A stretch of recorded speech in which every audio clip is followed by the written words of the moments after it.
The broken-tailed 1 takes the nod in this class of Jersey 2-year-old cows, followed by 4, the fancy 3, and lastly the least complete 2.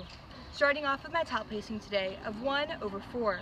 1 excelled in size, stretch, and scale today, being tall at the point of withers and longer from the tip of her nose to the tip of her tail.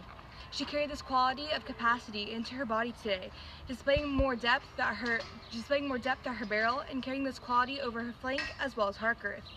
1 also displayed more spring and openness at her fore and rear rib, as well as barrel when viewed from the rear when compared to 4, to whom I grant tracked the ring with more ease and fluidity as she walked on a stronger set of pasterns.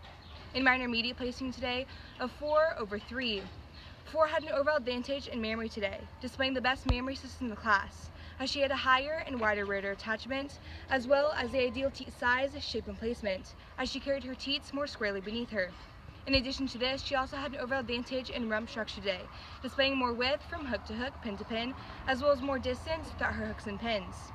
In addition to this, she also was a more balanced and symmetrical individual, as she was hard over her top line and displayed more width at her front end. However, I must grant 3 to be a cleaner boned individual when compared to 4. In my final placing today of 3 over 2, 3 was the stylish, most fanciest individual of the class today, as she displayed more width and openness throughout her barrel when viewed from the rear. In addition to this, she also displayed more femininity throughout, as she carried the least amount of flesh over her front end, down throughout her chest to top, and down throughout her incurving thigh. However, I must concede 2 to be a sizier and stretchier individual, noting that 3 was the most compact individual of the class today. 2 leads herself to the bottom of the class today for tracking the ring on the worst set of feet and legs, as she was narrow at her front end and winked at her shoulder. In addition to this, she also was flat-sided and displayed a 30 or more over-conditioned head and neck.